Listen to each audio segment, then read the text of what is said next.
নমস্কার বন্ধুরা, বঙ্গবাণী চ্যানেলের নতুন একটি ভিডিওতে আপনাদের স্বাগত। আশা করছি সবাই ভালো আছেন।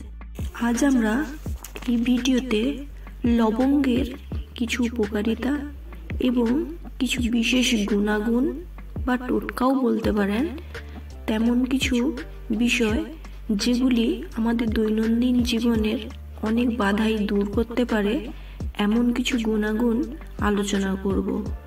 আশা করছি এগুলি আপনাদের জীবনে অনেক কাজে লাগবে। তো চলুন জেনে নিই। বন্ধুরা, ভিডিওটি ভালো লাগলে লাইক, কমেন্ট ও শেয়ার করতে ভুলবেন না এবং আপনি যদি এই চ্যানেলে নতুন হন সাবস্ক্রাইব করে পাশে থাকা বেল আইকনটি প্রেস করে রাখতে পারেন। বন্ধুরা, বাঙালি রান্নাঘরে অনেকটা স্থান জুড়েই রয়েছে লবঙ্গ। লবঙ্গকে বলা যেতে পারে রান্নার প্রাণ। লবঙ্গ শুধু রান্নাকে সুগন্ধিতই করে না, আবার তার স্বাদ ও গুণাগুণও বাড়াতে সাহায্য করে। আবার সেই লবঙ্গই যুগ যুগ ধরে আয়ুর্বেদিক চিকিৎসায়ও ব্যবহার হয়ে আসছে। কিন্তু আমরা অনেকেই জানি না লবঙ্গের প্রভাবে জীবনে অনেক কিছু অর্থাৎ অনেক নেতিবাচক শক্তি দূর হয়ে ইতিবাচক শক্তি ফিরে আসতে পারে। বাস্তুশাস্ত্রেও জীবনে সুখ সমৃদ্ধি বৃদ্ধি ও অর্থ লাভের জন্য লবঙ্গের ব্যবহারের কথা বলা হয়ে থাকে। তো চলুন আজ এই ভিডিওর মাধ্যমে লবঙ্গের সঙ্গে জড়িত কিছু বাস্তু উপায় অর্থাৎ কিছু ঘরোয়া টোটকা জেনে নিই। 1. পরিবারের কোনো সদস্য যদি বারবার অসুস্থ হয়ে পড়ে বা পারিবারিক কলহ ও বিবাদ লেগেই থাকে অথবা বাড়িতে যদি কোনো নেতিবাচক শক্তি অনুভব করেন তবে লবঙ্গ দিয়ে এই উপায়টি করে দেখতে পারেন। হাতের চাটুতে 7 থেকে 8টি লবঙ্গ রেখে পুড়িয়ে নিন এবং বাড়ির কোনো কোণায় সেটিকে রেখে দিন। এর প্রভাবে বাড়ির ইতিবাচক শক্তির প্রবাহ বৃদ্ধি পাবে। 2. বন্ধুরা, আমাদের হিন্দু ধর্মে পূজার্চনায় লবঙ্গের ব্যবহার খুব বেশি লক্ষ্য করা যায়। জ্যোতিষশাস্ত্র অনুযায়ী বাড়িতে পুজো করার সময় প্রদীপে লবঙ্গ দিয়েও জ্বালানোর কথা বলা হয়ে থাকে। এর প্রভাবে বাড়ির পরিবেশ শুদ্ধ ও শান্ত থাকে এবং বাড়িতে কোনো নেতিবাচক শক্তি প্রবেশ করতে পারে না। 3.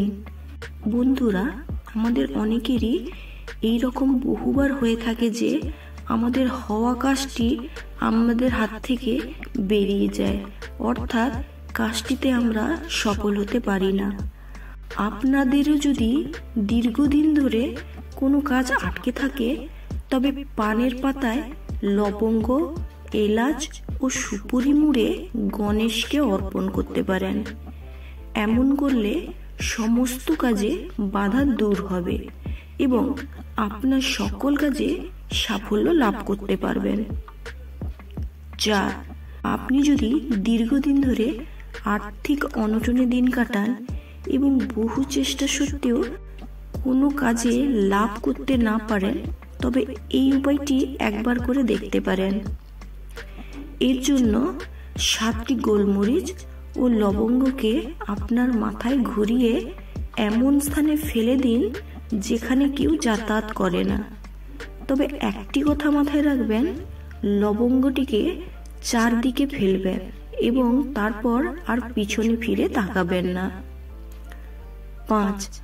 আপনার বাড়িতে যদি ঝগড়া, বিবাদ অথবা কোনো কলহ লেগেই থাকে তাহলে প্রতি শনিবার কর্পূর ও লবঙ্গ পুড়িয়ে বাড়ির বাইরে রেখে দিন। এর প্রভাবে আপনার বাড়ি থেকে নেতিবাচক শক্তি বেরিয়ে যাবে এবং পরিবারে সুখ শান্তি ফিরে আসবে। 6. বাড়ি থেকে নেতিবাচক শক্তি দূরে রাখার জন্য আরও একটি কাজ করতে পারেন।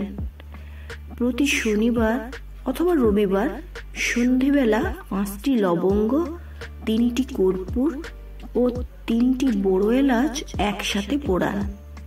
তারপর সেটিকে সেভাবেই সারা ঘরে ঘুরিয়ে নিন। ভালোভাবে পুড়ে গেলে এর ছাই ঘরের মূল প্রবেশদ্বারে ছড়িয়ে দিন, অথবা জলের সঙ্গে ছাই মিশিয়ে প্রবেশদ্বারে ছিটাতে পারেন। এর ফলে বাড়িতে উপস্থিত নেতিবাচক শক্তি দূর হবে এবং ইতিবাচক শক্তিতে ঘর ভরে যাবে। 7. যে সকল জাতকের কুষ্টিতে রাহু ও কেতুর দোষ থাকে তারা শনিবার লবঙ্গ দান করতে পারেন। কেউ এই দান গ্রহণ করতে না চাইলে শিবলিঙ্গে সেটি অর্পণ করে দিন।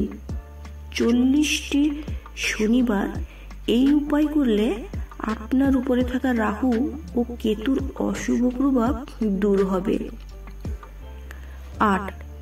বন্ধুরা, আপনারা যদি কাউকে টাকা পয়সা ঋণ হিসেবে দিয়ে থাকেন এবং সেই টাকা ফেরত না পান, অর্থাৎ উনি যদি ফেরত দিতে না চান, তাহলে ওনার সাথে বিবাদ না করে লবঙ্গ দিয়ে কিছু উপায় করে দেখতে পারেন।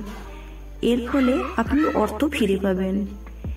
এর জন্য কোনো অমাবস্যায় বা পূর্ণিমার রাতে কর্পূর জ্বালিয়ে 21টি লবঙ্গ দিয়ে লক্ষ্মীর ধ্যান করুন।